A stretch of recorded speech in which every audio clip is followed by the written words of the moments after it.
नमस्ते। आज के इस एक्सप्लेने में हम एक ऐसी डार्क और रहस्यमयी दुनिया में उतरने वाले हैं जहां विश्वासघात और बदले की एक बेहद खौफनाक कहानी छुपी है। हम बात कर रहे हैं कुंड तालाब के रहस्य की। इस विश्लेषण में हम देखेंगे कि कैसे अतीत का एक भयानक अपराध पीढ़ियों तक अपना असर छोड़ता है। तो चलिए, बिना किसी देरी के इस रहस्यमयी दुनिया में गोता लगाते हैं।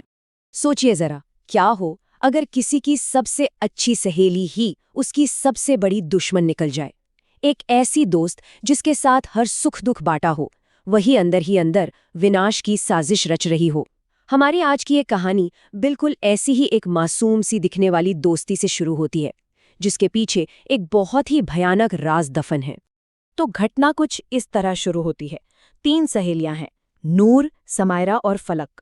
अगले दिन समायरा की शादी होने वाली है और ये तीनों अपनी आखिरी शाम एक तालाब के किनारे हंसी मजाक करते हुए बिता रही हैं।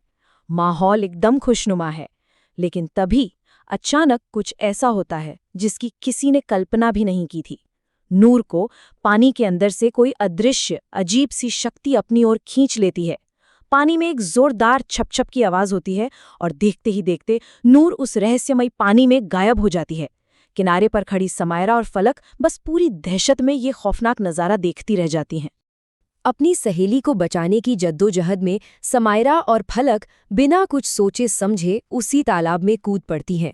लेकिन पानी के नीचे जो उन्हें मिलता है वो कोई आम तालाब का तल नहीं है। वो पहुंच जाती है कुंडलोक में। अब ये कुंडलोक क्या है? ये पानी के नीचे छिपा एक ऐसा रहस्यमयी और घुटन भरा किला है जो पूरी तरह से काले जादू और एकांत से घिरा हुआ है। उन दोनों को लगा था कि वो डूबकर मर जाएंगी, लेकिन इसके बजाय वो एक ऐसी भयानक दुनिया में पहुंच गई हैं जो हमारी धरती से बिल्कुल ही अलग है। उस अजीब से किले में कदम रखते ही उनका सामना एक और खौफनाक सच्चाई से होता है। रहबर नाम का एक नकाबपोश आदमी उन्हें बंदी बना लेता है। वो उन्हें एक ऐसे कमरे में कैद कर देता है जहां घुप अंधेरा है, लिटरली इतना अंधेरा कि अपना हाथ तक ना दिखाई दे। वहां उन्हें भयंकर भूख, प्यास और खौफ का सामना करना पड़ता है। घुटन के मारे फलक तो बेहोशी हो जाती है और फिर इस भयानक टॉर्चर के बाद उन्हें इस कुंडलोक के रहस्यमयी मालिक के सामने पेश किया जाता है। और यहीं पर आता है इस कहानी का सबसे बड़ा, सबसे शॉकिंग ट्विस्ट। जब वो उस कम रोशनी वाले कमरे में पहुंचती हैं और सिंहासन पर बैठे उस मालिक को देखती हैं, तो वो कोई और नहीं बल्कि उनकी अपनी सहेली नूर होती है। जी हाँ, बिल्कुल सही सुना। नूर कोई बेचारी शिकार नहीं थी जिसे पानी ने निगल लिया था, बल्कि वही इस पूरी खौफनाक साजिश की मास्टरमाइंड थी। उसने ही खुद को अगवा करवाने का ये पूरा नाटक रचा था ताकि वो अपनी ही सहेलियों को इस फंदे में फंसा सके। नूर के शब्द इस पूरे सस्पेंस को एकदम साफ कर देते हैं। वो बड़ी ही ठंडी और बेरहम आवाज में कहती है, मैं तुम्हारी सहेली नहीं थी। मैं तुम्हारी सहेली इसलिए बनी ताकि समय आने पर तुम्हें यहाँ कैद कर सकूं। जरा सोचिए, उस पल समायरा और फलक पर क्या बीती होगी जब उन्हें यह एहसास हुआ होगा कि पिछले 2 सालों की उनकी एक गहरी दोस्ती महज एक छलावा थी, एक बहुत बड़ा झूठ था। अब यहाँ एक बड़ा सवाल ये उठता है कि नूर ने आखिर इन दोनों लड़कियों को ही अपना शिकार क्यों बनाया? इसके पीछे का राज इनके परिवारों में छिपा है। तो इसे ऐसे समझते हैं, टारगेट नंबर 1 है समायरा और उसके पिता बलवंत, और टारगेट नंबर 2 है फलक और उसके पिता सोहम।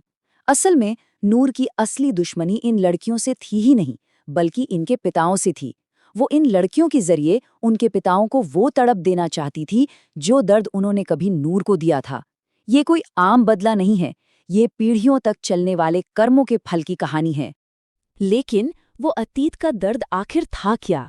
कहानी की इस पहेली को सुलझाने के लिए ये 20 का नंबर बहुत अहम है।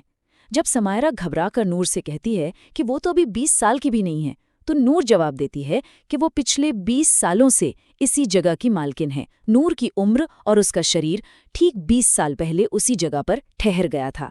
और बस यहीं से हमारी ये कहानी एक बहुत ही दर्दनाक फ्लैशबैक में चली जाती है। चलिए, इस पूरे घटनाक्रम को शुरू से समझते हैं। 20 साल पहले नूर की शादी श्याम नाम के एक बहुत ही अच्छे और रईस लड़के से हुई थी।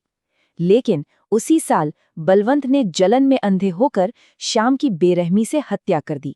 जब नूर ने ये सब अपनी आंखों से देखा तो बलवंत और उसके भाई सोहम ने नूर पर भी जानलेवा हमला कर दिया और दोनों की लाशों को इसी तालाब में फेंक दिया। फिर फास्ट फॉरवर्ड करें 2 साल पहले। जादुई रूप से जिंदा हुई नूर बलवंत और सोहम की बेटियों यानी समायरा और फलक से दोस्ती करती है। और आज वर्तमान में उसने अपनी 20 साल पुरानी मौत का बदला लेने के लिए उन बेटियों को कुंडलोक में कैद कर लिया है। एकदम रोंगटे खड़े कर देने वाला टाइमलाइन है ये। तो आखिर इस पूरे विनाश की जड़ क्या थी? वो थी बलवंत की भयंकर ईर्ष्या। उसकी ये कुंठित सोच यहाँ पूरी तरह से नजर आती है। वो शाम की खुशी और नूर जैसी पत्नी को किसी भी कीमत पर बर्दाश्त नहीं कर पा रहा था।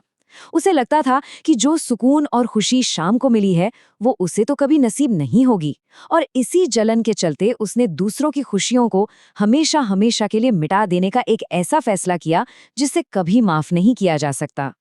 और उस ईर्ष्या का अंजाम वाकई बहुत ही खौफनाक था। बलवंत ने श्याम के सिर पर ईंट से अनगिनत वार किए और उसकी हत्या कर दी। जब नूर ने उसे ऐसा करते हुए देख लिया तो अपना जुल्म छिपाने के लिए उसने नूर को भी उसी ईंट से पीट-पीट कर अधमरा कर दिया। और इस पूरे विभत्स अपराध को छिपाने में बलवंत के छोटे भाई सोहम ने भी पूरी तरह से उसका साथ दिया। दोनों भाइयों ने मिलकर एक हंसते खेलते परिवार को खत्म कर दिया। तो अब एक बड़ा लॉजिकल सवाल उठता है कि जब नूर को मारकर पानी में फेंक दिया गया था तो वो वापस जिंदा कैसे हुई? यहीं पर कहानी में एंट्री होती है काले जादू की, जिसे हम डार्क रिजरेक्शन या काला पुनर्जीवन कह सकते हैं। कुंडलोक में गिरने के बाद वहां की एक रहस्यमयी बूढ़ी औरत ने देखा कि नूर की सांसें अभी भी चल रही थी और उसकी आत्मा एक अधूरी आरजू के साथ तड़प रही थी। उस बूढ़ी औरत ने कुछ प्राचीन मंत्र पढ़े जिससे हवा में कुछ जादुई अक्षर घूमने लगे और नूर के टूट चुके शरीर में समा गए।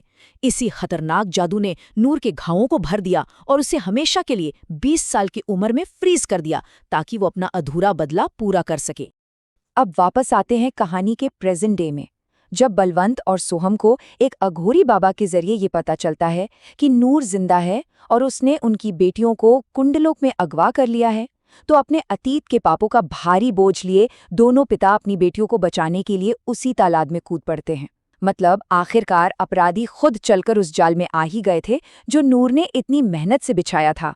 कुंडलोक पहुंचकर बलवंत और सोहम नूर के पैरों में गिरकर माफी मांगने का जबरदस्त नाटक करते हैं, लेकिन नूर को बहुत अच्छे से पता है कि बलवंत की असली फितरत क्या है, और होता भी बिल्कुल वही है। बलवंत की वो झूठी माफी कुछ ही पलों में धोखे में बदल जाती है। वो अचानक नूर के बाल पकड़कर उसे जमीन पर गिरा देता है और ये खौफनाक बात कहता है, तुझे क्या लगा कि तू उस दिन जिंदा बच जाएगी और मैं तेरे पाँव में बैठ के भीख मांगूंगा?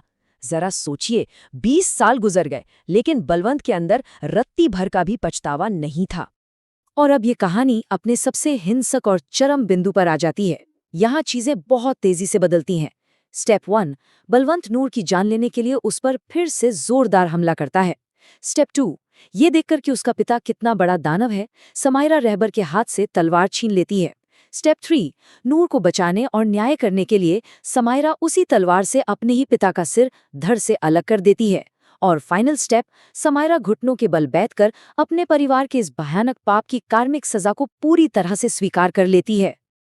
अपने ही पिता का खून करने के बाद समायरा का ये दर्दनाक बयान इस कहानी की असली आत्मा है।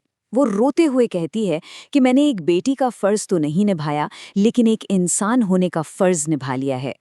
समायरा इस बात को दिल से स्वीकार कर लेती है कि उसके पिता ने जो बोया था वो आज उसे ही काटना पड़ रहा है। उसने खुद को उसी अंधेरे लोक में उम्र कैद की सजा दे दी।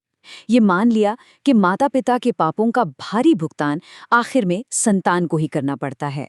समायरा के इस इंसाफ को देखकर नूर समझ जाती है कि उसका बदला अब पूरा हो चुका है।